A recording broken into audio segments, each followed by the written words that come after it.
Raúl Aldaz es economista y profesor de la Universidad de San Francisco, ecuatoriano él, reside en Quito y en estos momentos está en contacto telefónico con nosotros. Es un placer enorme recibirte, Raúl. Silvio Sacomani te saluda. Hola Silvio, buenas tardes. Un saludo para ti y para todos tus oyentes. ¿Cómo estás? Bien, muy bien. Muchas gracias por atendernos, Raúl. Sos muy amable. Bueno, el tema que nos... Encantado. Bueno, muchas gracias. El tema que nos convoca tiene que ver con la dolarización que llevó adelante Ecuador, la dolarización obviamente de su economía, allá por el 9 de enero del año 2000, si mal no recuerdo, durante el gobierno de Yamil Mahuad. Me gustaría que nos comentes y que dibujes el escenario, el contexto, por medio del cual se toma esta determinación. Encantado Silvio. A ver, primero, la primera aclaración que quisiera hacer es que la fecha que mencionas sobre la dolarización en Ecuador es la fecha de la dolarización formal, digámoslo así, el momento en que el gobierno de Mahuad decide adoptar el dólar como moneda de curso legal en Ecuador. Pero en la práctica, la economía ecuatoriana llevaba ya seguramente 1 año y medio, cerca de 2 años, dolarizándose, digámoslo así, en la medida en que comercios, gente, cada vez utilizaba más el dólar como forma de ahorro, pero también como forma de pactar precios y venta de activos grandes, casas, departamentos, claro, etcétera. Entonces, había una dolarización que ocurría ya en la práctica, no oficial, ciertamente, pero desde hace un tiempo, antes de la dolarización oficial, la gente ya optaba por el dólar. Algo similar a lo que acontece en la Argentina en torno a los ahorros y también a lo que manifestás en torno a los precios en relación a los bienes inmuebles, a los autos también en algunos cuantos casos. Es más, en algunos contratos, ¿sí? Hasta ahí hay una similitud total y absoluta con lo que acontecía en Ecuador, hoy aquí en Argentina. Sí, completamente. Sí, completamente. Entonces ese era el contexto, digámoslo así, de la moneda, del sucre, que era la moneda ecuatoriana hasta ese momento, ¿no es cierto? Una moneda que había perdido la confianza de la gente cada vez más. Bueno, eso 2 años aproximadamente antes de la dolarización oficial. Y luego el contexto de la dolarización oficial, hay que analizar dos áreas, digámoslo así, que están relacionadas entre sí, pero que son sustantivamente distintas. La una que es la política y la otra la económica. La económica. Entonces, exactamente. Entonces, del lado de la economía, digamos, me cuesta resumirlo en una oración, pero la economía andaba mal, especialmente el sector externo de la economía ecuatoriana. ¿A qué me refiero? Que las exportaciones privadas tuvieron un muy mal año en el 98 y en el 99 también. Las exportaciones públicas, que es básicamente petróleo, también andaban mal porque el precio del petróleo en aquel momento estaba bajo, cerca de un poquito más de $10 por barril. Entonces, el sector externo de la economía no andaba muy bien. Entonces no había mucha generación de divisas, pero sí mucha gente queriendo cada vez comprar más dólares, ¿cierto? Y esto creaba un desbalance. Y para eso hay que añadir poca credibilidad en el manejo del régimen cambiario en Ecuador. Entonces, Ecuador en pocos años utilizó todos los regímenes cambiarios que te puedas imaginar. Flotación, control de cambios, bueno, eso fue digamos poco tiempo, pero flotación sucia, flotación limpia, en fin, lo que se te ocurra por la mente. Ecuador lo adoptó durante los 80s y 90s, y los agentes económicos habían perdido confianza en la capacidad que tenían las autoridades monetarias en manejar el tipo de cambio. Entonces, mala economía y mala confianza y poca confianza en la moneda, ¿no es cierto? Y una creciente demanda de dólares. Eso por el lado económico. Hasta ahí me estás describiendo, perdóname Raúl, tenemos un pequeño delay. Dale, pero te digo, hasta aquí, todo lo que contás es idéntico a lo que ocurre en la República Argentina. Hasta aquí, idéntico. Bueno. No hay credibilidad en la moneda, en el peso. Hay una dolarización de hecho, ¿sí? Porque la gente no demanda pesos, porque es una moneda totalmente devaluada, no la quiere absolutamente nadie, ¿no es cierto? Y los ahorros, ¿sí? La gente los tiene en dólares, porque por la inflación fenomenal que hay en la República Argentina, el peso se devalúa cada vez más. No es que aumentan los precios, se devalúa el valor de la moneda. ¿No es cierto? Que es lo mismo que aconteció con el sucre, ¿no es cierto? Allí en Ecuador. Exactamente, hay varios paralelismos ahí, definitivamente. Y bueno, te voy a contar otra cosa más y luego tú me cuentas si es que por ahí también hay paralelismos, si hay similitud o no. Y la otra parte de la ecuación es lo que ocurría en la esfera política. Maguad para el 98, para el 99, era un presidente que rápidamente perdía apoyo público, apoyo de la gente, digámoslo así, pero también perdía apoyo rápidamente de quien era su compañero de coalición, digamos así, en aquel momento, que era el Partido Social Cristiano, un partido de la derecha, representativo de la derecha, especialmente la derecha de la costa ecuatoriana. Entonces, un presidente que no logra manejar la economía y además pierde apoyo político de sus aliados y de la gente en general, se le iban restringiendo las opciones de política económica que debía tomar. En medio de eso, digamos, desde hace unos meses, desde el inicio del gobierno de Maguad, en realidad, pero durante los primeros meses del gobierno de Maguad, la idea de la dolarización surgió impulsada especialmente por el sector importador de la costa ecuatoriana. Que veía obviamente en la dolarización una ventaja económica. Era visto con un poco de recelo por el lado de los exportadores, pero ciertamente de los importadores. Entonces, en ese contexto de deterioro político y de perder sus aliados en la legislatura, Yamil Maguad decide adoptar el dólar como moneda de curso legal con la intención de cumplir dos objetivos. Por un lado, tratar de estabilizar la moneda, la inflación y la devaluación, ¿cierto? Sabiendo que iba a venir un golpe de reajuste de precios, ciertamente, pero sabía que en el mediano plazo iba a lograr controlar la inflación y la devaluación. Y por el otro lado, volver a tener apoyo político de quienes habían sido sus aliados durante las elecciones y durante sus primeros meses de gobierno. Sí. Entonces, el contexto político y económico era muy difícil, ¿no es cierto? Era el peor de los escenarios para un presidente, me imagino yo, y la dolarización es la decisión que toma Yamil Maguad para resolver ambos escenarios al mismo tiempo. Te consulto. Ese es un poco el contexto. Bien. Te consulto. ¿Existía, Raúl, en ese momento en Ecuador, un cepo cambiario? No. Unas pocas semanas antes de la dolarización, la autoridad monetaria de aquel momento, la Junta Monetaria, decide dejar libre flotación del dólar para evitar que se deteriore más las reservas monetarias. Perdona si empiezo a hablar con jerga de economista. No, por favor, te entendemos a la perfección. No, te entendemos a la perfección.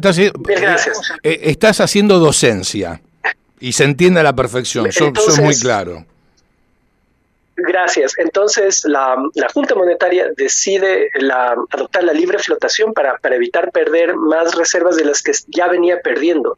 Y el momento de la dolarización no era el momento óptimo, digámoslo así, para dolarizar, precisamente porque Ecuador y el Banco Central había perdido muchas reservas en los meses anteriores. Entonces, no eran las mejores condiciones. Y las reservas fueron pocas.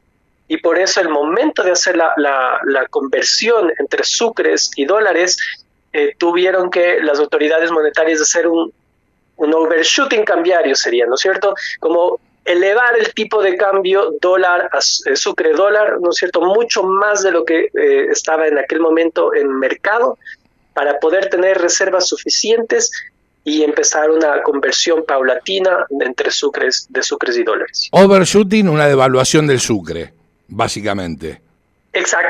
Exactamente, pero mucho más de lo que estaba, de lo que el mercado daba en aquel momento, entiendo, ¿no es cierto? Para poder quedarse con reservas. Ok. Ahora, a partir de ese momento, a partir de la dolarización, porque, a ver, voy a decir una obviedad. Me contás que en las reservas del Banco Central de Ecuador no había muchos dólares. ¿No es cierto? Entendí bien. Las reservas eran escasas. Sí. Ahora, con esas reservas escasas, ¿cómo hizo Ecuador para dolarizar? Eso es lo que no entiendo bien. Porque para dolarizar una economía necesitas dólares precisamente. Seguro. ¿Tenía que ver con la base monetaria? ¿Tenía que ver con la base monetaria? ¿Había una relación directa con la base monetaria al hacer el overshooting con el Sucre? Y a partir de ahí es por eso que se pudo, más allá de la, digamos, de la... de la baja reserva, de la escasa reserva en dólares que tenía el Banco Central de Ecuador? Tiene que ver en algo con la base monetaria, que sería la cantidad de sucres que había en aquel momento en el mercado, pero yo más bien apuntaría a dos elementos principales y luego otros secundarios de lo que ocurrió el día 1 después de la dolarización. Porque en mediano plazo van a entrar en juego otras cosas, pero en el día 1 de la dolarización ciertamente importa la cantidad de reservas que tiene el Banco Central, pero también la cantidad de reservas que tiene el sistema financiero, porque el sistema financiero en la práctica va a ser la correa de transmisión que va a juntar, digámoslo así, a la gente de la calle con las reservas que están en el Banco Central. Entonces importa la reserva del Banco Central, pero también los activos en dólares que tenía el sistema financiero. Y por ese lado el sistema financiero no estaba tan mal. Entonces ese es el primer elemento. Y el segundo elemento, que también es importante, es que hay aproximadamente un año de transición del uso del sucre al dólar, y durante unos cuantos meses, la verdad ahora se me escapa de la mente, pero durante unos cuantos meses circulaban o podían circular tanto dólares como sucres, y todos estábamos obligados a aceptar cualquiera de las dos monedas, y el Banco Central estaba obligado a respaldar esos sucres que seguían circulando con dólares. Entonces, ¿por qué te digo esto del tiempo? Porque si no tienes muchas reservas ahora, ¿no?, puedes tener más reservas en 3 meses, en 6 meses o en un año. Entonces, se puede jugar un poco con el tiempo durante el cual van a utilizarse ambas monedas, ¿no es cierto? Si es que con el paso del tiempo, con los próximos meses, yo logro obtener un poco más de dólares, ¿no es cierto?, de reservas, para hacer la conversión de ambas monedas. No sé si me logré explicar. Sí, a la perfección. Sí, totalmente. Sí, está claro. Entonces, ambos son los elementos cruciales para el día 1 después de la dolarización. Luego sí tuvieron que hacerse otras medidas, tomarse otras medidas para fortalecerla. Nada más déjame mencionarte una, y podemos seguir conversando de otros temas si deseas. Sí, por supuesto. Sí. Para Ecuador y para la dolarización era muy importante en aquel momento tener una oferta suficiente de dólares. Y entonces uno de los elementos cruciales en aquel momento fue facilitar la construcción de un segundo oleoducto para poder incrementar las exportaciones de petróleo. Entonces estas exportaciones de petróleo nuevas eran importantes porque no solamente generaban divisas, dólares genuinos, divisas que van al Estado. Exactamente. Exactamente. Pero a diferencia de las divisas que genera un exportador privado, porque un exportador privado genera divisas y luego esos dólares que recibe están en su cuenta, ¿no es cierto? Y no es tan fácil acceder a la cuenta de un exportador. Pero la exportación de petróleo, a diferencia de los exportadores de soja, por ejemplo en Argentina, es un dólar que llega directamente al Banco Central. Entonces, uno de esas reformas estructurales, se decía en Ecuador en aquel momento, fue facilitar la construcción de un segundo oleoducto para incrementar la oferta de dólares. Está clarísimo, está clarísimo. Y de esa manera se hacían de más dólares para que la base monetaria, ¿sí?, se nutra más de esta moneda y que comience a traccionar, claro, la economía en relación a la producción. Si tenés producción, tenés empleo, si tenés más empleo, tenés más consumo. Completamente. Y esto es un poco evidencia anecdótica, pero a los 2 meses tras la dolarización, tú veías como la inversión, por ejemplo, privada en construcciones de pronto arrancaba. El consumo que estaba frenado, ¿cierto? Había un consumo frenado de varios meses, seguramente, de pronto crecía, ¿no es cierto? Y veías los comercios vendiendo electrodomésticos, etc. Ahora, claro, vos acá, el Sucre en su momento, como hoy el peso en la Argentina, que creo que ya le estamos diciendo adiós al peso, está en la idea del presidente de la Nación dolarizar, pero primero hay que eliminar el cepo. Y bueno, y hay que aguardar de hacerse de más dólares, ¿no es cierto?, para poder finalmente, como te decía, dolarizar la economía, que es el objetivo, es el foco en el cual el gobierno tiene su mirada y su intención, ¿no es cierto?, en torno a dolarizar la economía de la República Argentina. Ahora, vos tenés que, para que una moneda sea fuerte, en primer término, tiene que servirte para transar, para comerciar, no solamente dentro de tu país, sino que fuera del mismo. Digo, ni el Sucre ni el peso cumplen con ese requisito, en primer término. Así es. Por otra parte, ni el Sucre ni el peso cumplen con otro requisito fundamental, que es la confianza en la moneda. ¿Sí?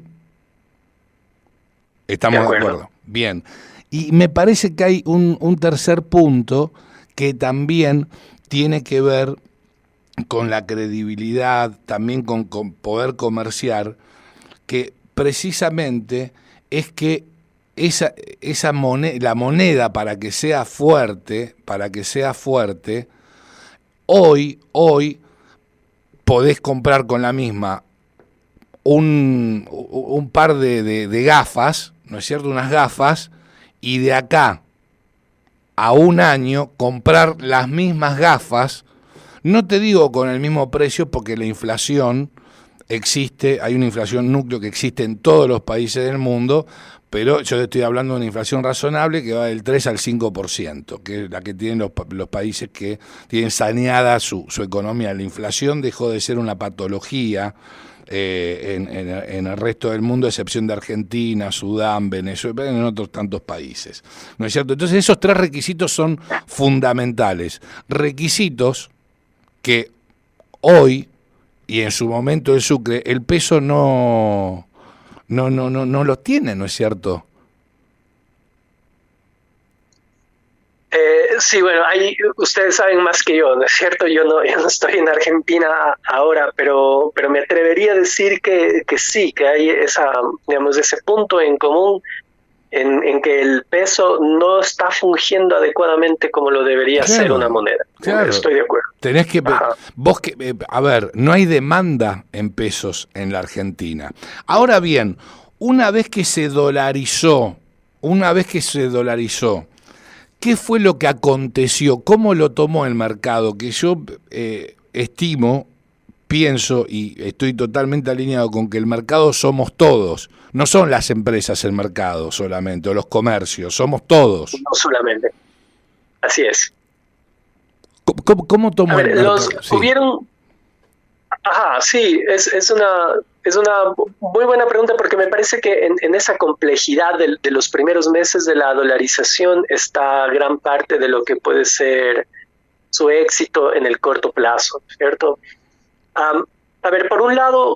Por el lado de los precios, a los precios les tomó un tiempo, un poco más de un año en ajustarse completamente.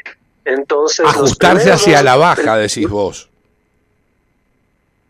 O sea, no, a la baja se ajustaron y la tasa de inflación cayó los siguientes meses completamente, pero todavía seguíamos teniendo tasas relativamente altas, en parte por el overshooting que te Sí, mencionaba hace unos minutos. sí, Entonces, los primeros meses cayó la inflación, pero seguía siendo, si te fijas en la inflación mensual, por ejemplo, sí. seguía siendo una inflación mensual relativamente alta. Entonces, no, digamos, la dolarización no te va a traer la inflación norteamericana en 2 meses. A eso quiero ir. Y sí hay un tiempo de reajuste de precios. Ujú. Y en Ecuador ese tiempo de reajuste de precios fue de un poco más de un año. Entonces, sí hubo un golpe, digámoslo así, por ese lado, al bolsillo de los consumidores especialmente, que se dilató tal vez un poco más de lo que las expectativas iniciales pudieron sugerir, Ujú. o a lo mejor eran un poco más optimistas de lo que en realidad ocurrió. Sin embargo, las expectativas de los agentes económicos, incluyendo, como tú dices, la gente de la calle, los hogares, ciertamente las empresas, las expectativas de los agentes se ajustaron muy rápidamente y entonces hubo un mini boom de inversión y de consumo, que era inversión y consumo que estuvo estancado probablemente Sí. un año o más, Ujú. y que no tomaban esa decisión porque no habían las condiciones. Entonces, las gafas que tú mencionas, ¿no es cierto? Una familia, una persona que necesita unas gafas, pero bueno, ahora no es el momento porque, qué sé yo, mejor compro dólares en lugar de comprar unas gafas nuevas. Entonces, ese consumo que estuvo reprimido, retrasado, tuvo un pequeño boom en los primeros meses. El empleo fue golpeado los primeros 2 o 3 meses después de la dolarización. Entonces el empleo sí sufrió un poco, pero logró ajustarse y mejorar aproximadamente 6 meses después de la decisión. Un efecto B corta. Un efecto de corta, exactamente. Bueno, en el empleo digamos, no se nota claramente la B, pero si nos fijamos en el ingreso por persona y en la economía en general, en el tamaño de la economía en general, fue una B corta. Bien, Sí, con bien. el 99, la peor caída, la peor recesión económica de Ecuador hasta ese momento, solo el COVID digamos, fue peor, pero luego también en el 2000 una rápida mejora, en parte por la dolarización, pero por otros motivos también. Ujú. ¿Cuál es, y ya son las últimas, y te agradezco infinitamente este contacto, sos muy didáctico, se nota que sos profe, Con al gusto. momento Gracias. de explicar, Que sí, digan de lo mismo a comentar. mis alumnos, ojalá. Ahora, Raúl, lo que te iba a decir era lo siguiente, lo que te iba a consultar en rigor, era lo siguiente, ¿cuál es el salario promedio en Ecuador hoy? El salario promedio es una excelente pregunta. Te voy a dar dos cifras. Um, um, Mejor te voy a dar tres cifras, ¿de Dale. acuerdo?